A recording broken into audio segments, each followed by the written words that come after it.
kita lanjutkan dengan pengertian positioning. Positioning itu merupakan tindakan merancang penawaran dan citra perusahaan agar mendapatkan tempat khusus dalam pikiran pasar sasaran. Tujuan positioning itu sendiri yaitu menempatkan merek dalam pikiran konsumen untuk memaksimalkan manfaat potensial bagi perusahaan. Hasil proposisi nilai yang terfokus pada pelanggan. Nah, kemudian kita lihat pada 3 contoh produk, di mana di sini produknya adalah Perdue atau ayam, kemudian Volvo atau station wagon. Nah, berikutnya Domino's atau pizza. Nah, bagaimana dengan sasarannya? Kita lihat dari pelanggan sasaran untuk Perdue atau ayam, yaitu konsumen ayam yang sadar kualitas. Kemudian pelanggan sasaran untuk Volvo yaitu keluarga yang sadar keamanan. Nah, lalu untuk Domino's Pizza, pelanggan sasarannya adalah pecinta pizza yang sadar kenyamanan. Kalau kita lihat dari manfaat, maka dari produk ayam atau Perdue ini adalah kelembutannya. Nah, sedangkan untuk Volvo manfaatnya adalah durabilitas dan keamanan. Nah, sedangkan pada Domino's atau pizza ini adalah kecepatan pengiriman dan kualitas baik. Kita lihat dari harga untuk Perdue atau ayam itu adalah 10% premium. Kemudian dari Volvo 20% premium. Nah, sedangkan Domino's Pizza itu 15% premium. Nah, berikutnya kita lihat dari proposisi nilainya. Untuk Perdue atau ayam ya, yaitu ayam kuning yang lebih empuk dengan harga premium moderat. Nah, itu adalah proposisi nilainya. Nah, sedangkan untuk Volvo, proposisi nilainya adalah wagon paling aman dan paling tahan lama yang dapat dikendarai keluarga Anda. Kemudian untuk Domino's Pizza, proposisi nilainya adalah pizza panas yang lezat diantarkan tepat waktu ke depan pintu Anda dengan harga menengah. Nah, demikian contoh dari positioning. Artinya di situ disesuaikan dengan kondisi dari si pelanggan itu sendiri dengan minat yang bermacam-macam, kemudian dari segi manfaat, harga, dan dari proposisi nilainya.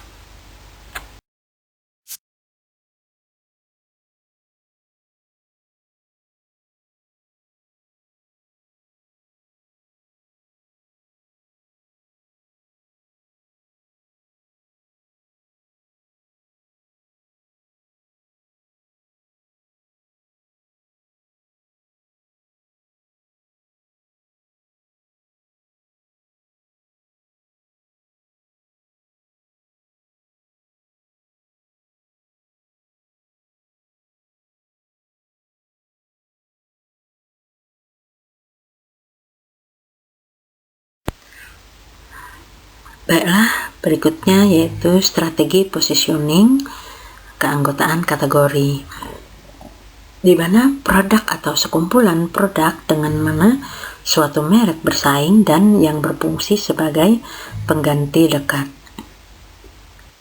Kemudian pendekatan umum di mana di sini memberitahu konsumen tentang keanggotaan merek sebelum menyatakan titik perbedaan. Dengan cara mengumumkan manfaat kategori produk, membandingkan dengan contoh, bergantung pada penggambar produk.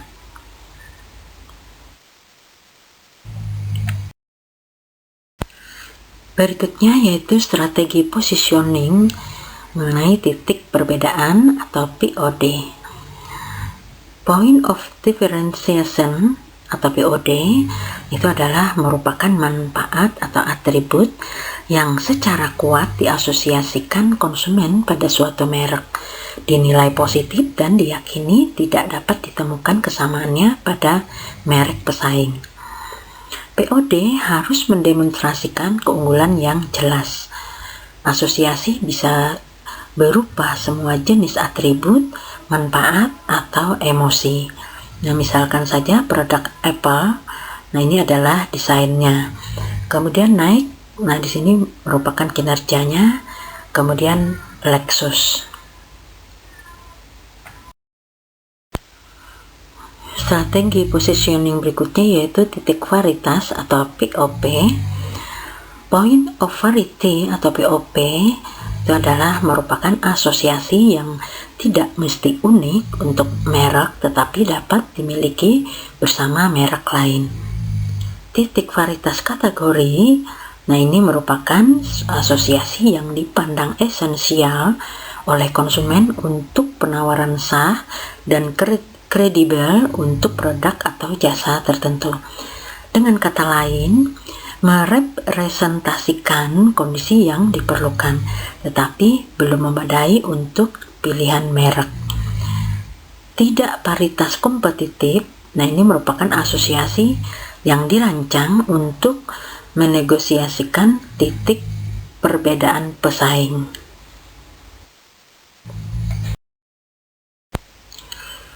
Memilih POP dan POD. POP digunakan sesuai kebutuhan perusahaan, di mana di sini yaitu digunakan untuk mengumumkan keanggotaan kategori, kemudian untuk menghilangkan POD pesaing. Kemudian tingkatan POD itu sendiri yaitu atribut merek, kemudian manfaat merek, nilai merek. Banyak atribut dan manfaat pembentuk POP dan POD berkolerasi negatif. Positioning tumpang tindih. Pemasar harus meyakinkan bahwa hubungan tersebut positif.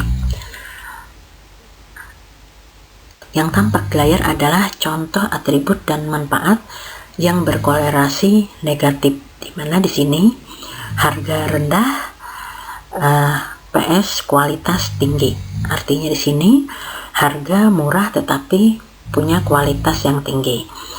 Nah, tentu saja untuk yang harga rendah diharapkan itu adalah kuat dan aman. Kemudian rasa PS rendah kalori. Nah, lalu di sini rasa itu kuat, kemudian PS rendah kalori itu adalah halus. Kemudian bergizi PS rasa lezat. Kemudian di mana saja PS eksklusif, efektif PS lembut, bervariasi PS sederhana.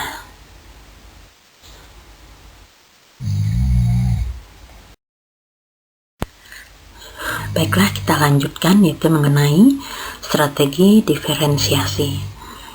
Keunggulan kompetitif di mana kemampuan perusahaan untuk bekerja dalam satu atau lebih cara yang tidak dapat atau tidak akan disamai oleh pesaing, menurut Michael Porter.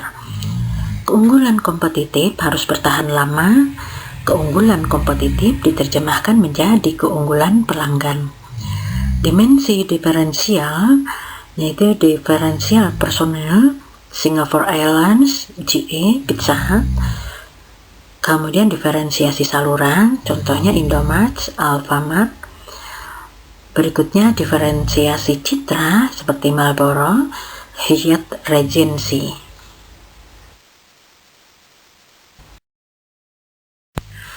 Baiklah, kita lanjutkan yaitu mengenai siklus hidup produk melalui pandangan strategis.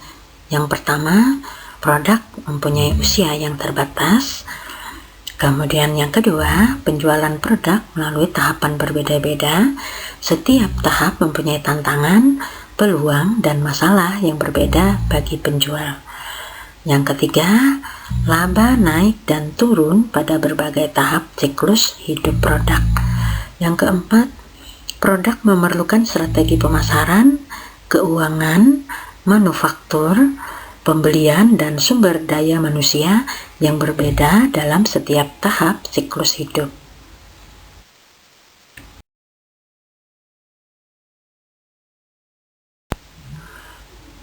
Pada umumnya, tahapan hidup suatu produk memiliki 4 tahapan umum. Keempat tahapan tersebut wajib diketahui oleh setiap produsen. Jika dilihat dengan seksama, maka bisa dipastikan bahwa keempat produk tersebut adalah tahap perkenalan atau introduction, tahapan perkembangan, tahapan kedewasaan, dan tahapan penurunan. Kita akan jelaskan satu persatu tahap demi tahap. Baiklah, tahap pertama yaitu tahap perkenalan atau introduction. Sesuai dengan namanya, tahapan ini merupakan tahapan perkenalan yang menjadi cikal bakal suatu siklus hidup. Awalnya melalui tahapan ini, produk akan diproduksi dan dipasarkan dalam jumlah yang lebih besar. Walaupun begitu, volume penjualannya tentu saja tidak sesuai dengan jumlahnya. Jadi, barang yang dipasarkan merupakan barang yang benar-benar baru. Hal tersebut juga dikarenakan pada tahapan ini seringkali disebut sebagai tahapan awal. Biasanya pada tahap ini, ongkos serta biaya promosinya itu lebih mahal. Promosi yang dilakukan tentu saja harus merupakan promosi yang agresif serta memiliki kualitas pemasaran yang menunjang. Saat promosi dilakukan, targetnya harus benar-benar mengarah pada merek penjualan. Tahapan ini memang proses pendistribusian serta keuntungannya masih rendah dari biasanya. Tahap kedua yaitu tahapan pertumbuhan atau growth. Tahapan kedua adalah pertumbuhan. Tahapan yang satu ini sesuai dengan namanya merupakan tahap siklus hidup produk yang menentukan suatu produk menjadi lebih berkembang atau tidak. Dalam tahap ini tentu laba akan meningkat dan prosesnya menjadi lebih menguntungkan. Tahapan ini di pasaran, permintaan akan produk semakin meningkat dan minat masyarakat semakin bertambah. Dengan adanya langkah seperti ini, maka dari produsen sendiri akan mengurangi proses promosi yang dilakukan. Pengurangan langkah promosi tersebut memang menjadi cara yang diambil dikarenakan banyaknya masyarakat yang telah mengetahui informasi produk tersebut. Jadi pada tahapan ini, usaha promosi tidak seagresif sebelumnya. Pada tahapan yang satu ini akan mulai tumbuh persaingan dengan produk lainnya. Sehingga bisa dikatakan pada tahapan ini akan terasa lebih ketat persaingannya yang dilakukan. Saat proses distribusinya bisa dilakukan dengan berbagai macam hal. Salah satunya adalah dengan pendistribusian, dengan penurunan harga jual produk. Pada tahap 3 yaitu tahapan kedewasaan atau maturity process. Tahapan ini adalah merupakan tahapan di mana produsen serta semua pihak terkait dapat melihat serta mampu menetapkan bahwa penjualan yang dilakukan serta pemasaran yang dilakukan lebih meningkat jauh lebih baik dari sebelumnya. Dan untuk kedepannya juga masih terlihat semakin tetap. Yang harus diingat adalah tentu saja pada tahap ini, laba yang akan diperoleh mengalami penurunan yang cukup signifikan. Hal ini merupakan proses yang disebabkan oleh terjadinya persaingan harga yang cukup ketat dari sebelumnya. Kemudian saat berada pada tahapan ini, maka akan ada pertumbuhan kembali pada mode promosi. Hal semacam itu tentu menjadi salah satu sikap yang tentu saja akan diambil oleh setiap produsen dalam menentukan agresivitasnya untuk kembali menumbuhkan maksimalnya target. Berikutnya tahap keempat yaitu tahap kemunduran atau decline. Pada tahap ini pasti setiap siklus hidup produk akan memiliki tahapan di mana produk yang dipasarkan mengalami penurunan agresivitas atau biasa disebut dengan tahapan kuno suatu produk. Untuk itu, setiap produsen harus memiliki strategi baru yang tentu saja wajib diberikan dalam mengembangkan produk baru yang diminati oleh masyarakat. Hal semacam itu digunakan sebagai langkah yang tepat untuk mengganti produk yang telah usang atau yang telah kuno. Walaupun jumlah persaingan mulai berkurang, tentu saja akan ada masalah lainnya, yaitu penurunan jumlah permintaan barang produk. Untuk itu, menghadapi siklus hidup produk tersebut, maka harus ada pengawasan produk yang benar-benar mumpuni bagi setiap produsen yang ada. Keempat tahapan siklus hidup produk tersebut wajib diketahui dan dipahami dengan benar, sehingga nantinya tidak akan terjadi kendala yang cukup berarti bagi setiap produsen yang ada. Fase maupun tahapan siklus tersebut harus sesuai dengan perkiraan pasar.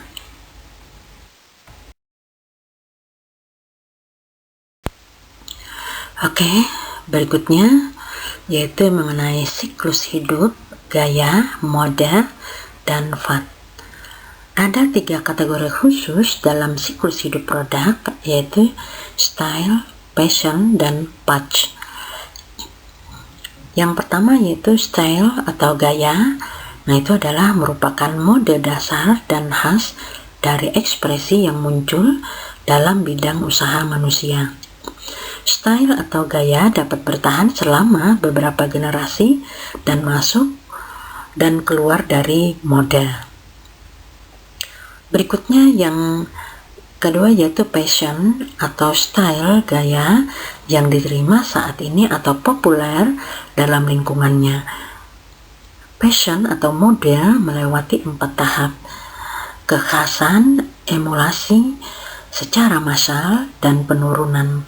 Panjang siklus fashion atau mode sulit untuk diprediksi, tergantung pada apakah fashion atau mode memenuhi kebutuhan asli, konsisten dengan tren lain, memenuhi norma-norma sosial dan nilai-nilai, dan terus dalam batas-batas teknologi yang berkembang. Kemudian patch, nah ini adalah merupakan fashion yang datang cepat ke tampilan publik, diadopsi dengan penuh semangat, menempati puncak secara cepat, dan menurunkan sangat cepat. Siklus penerimaan mereka pendek, dan mereka cenderung menarik hanya beberapa pengikut terbatas yang mencari kegembiraan atau ingin membedakan diri dari orang lain.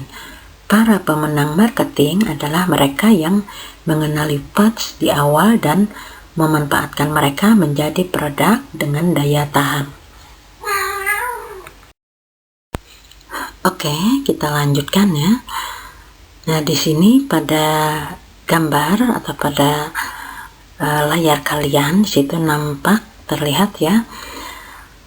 Pada strategi yang menggunakan PLC, nah di sini juga terjadi 4 tahap perkembangan atau pertumbuhan ya. Pada tahap pengenalan, kalau dilihat dari karakteristiknya yaitu penjualan di sini adalah penjualan rendah, kemudian biaya pada saat pengenalan, biaya tinggi per pelanggan. Kemudian laba menghasilkan negatif, kemudian pelanggan inovator, pesaing di sini sedikit karena tahap pengenalan. Kemudian kalau kita lihat dari tujuan pemasaran, pada pengenalannya adalah menciptakan kesadaran dan percobaan produk.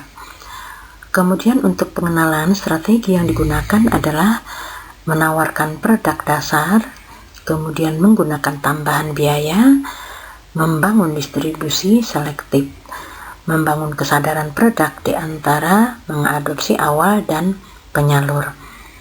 Kemudian promosinya menggunakan penjualan besar-besaran untuk membuat pelanggan mencoba. Berikutnya pada tahap pertumbuhan, di mana di sini karakteristiknya penjualan meningkat pesat, kemudian biaya rata-rata per pelangganan, lalu laba meningkat, mengadopsi awal semakin pesaing semakin banyak. Kemudian tujuan pemasaran pada pertumbuhan yaitu memaksimalkan pangsa pasar. Strategi yang digunakan pada masa pertumbuhan, yaitu untuk produk, menawarkan perluasan produk, layanan, jaminan, harga untuk penetrasi pasar. Kemudian distribusi, di sini membangun distribusi intensif, kemudian membangun kesadaran dan minat di pasar massal untuk iklan. Kemudian untuk promosinya, mengurangi promosi untuk memanfaatkan permintaan konsumen yang besar. Berikutnya pada tahap kedewasaan, yaitu karakteristiknya di sini kalau dilihat dari segi penjualan mencapai puncak, kemudian biaya rendah per pelanggan, kemudian laba tinggi, mayoritas menengah untuk pelanggannya, kemudian pesaing, jumlah yang stabil mulai menurun. Adapun tujuan dari pemasaran pada tahap kedewasaan yaitu memaksimalkan laba sambil mempertahankan pangsa pasar. Strategi yang digunakan pada tahap kedewasaan yaitu kalau dilihat dari produknya, yaitu mendiversifikasikan merek dan model barang. Kemudian kalau kita lihat dari harga pada masa kedewasaan, yaitu harga untuk menyamai atau mengalahkan pesaing. Distribusinya di sini dengan membangun distribusi yang lebih intensif.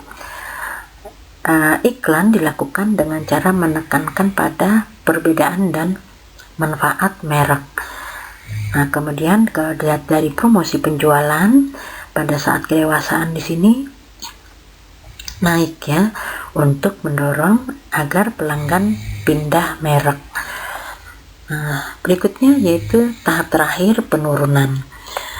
Kalau kita lihat dari karakteristiknya, penjualan di sini menurun, kemudian biaya rendah per pelanggan, berikutnya laba menurun, pelanggan orang yang lambat, kemudian pesaing di sini jumlahnya juga menurun. Berikutnya kalau kita lihat dari tujuan pemasaran pada penurunan ini yaitu mengurangi pengeluaran dan memerah merek. Nah, sehingga banyak sekali yang penurunannya ya, baik dari segi penjualan, biaya, keuntungan, konsumennya juga, kemudian pesaingnya juga menurun. Berikutnya kalau kita lihat dari segi strategi yang digunakan pada penurunan ini yaitu kalau kita lihat dari produk, maka di sini membuang produk lemah. Kemudian harga, caranya yaitu dengan menurunkan harga, lalu kontribusi, distribusinya di sini yaitu menjadi selektif, di mana di sini membuang yang tidak menguntungkan. Kemudian untuk iklan, pada saat penurunan ini dikurangi ya, hingga sampai titik yang diperlukan untuk mempertahankan pelanggan yang sifatnya sangat loyal.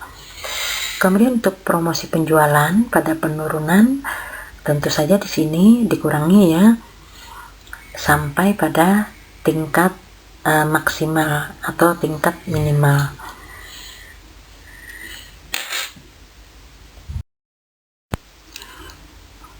Demikian tadi penjelasan mengenai membentuk positioning merek. Oke, baiklah, saya akhiri. Wassalamualaikum warahmatullahi wabarakatuh.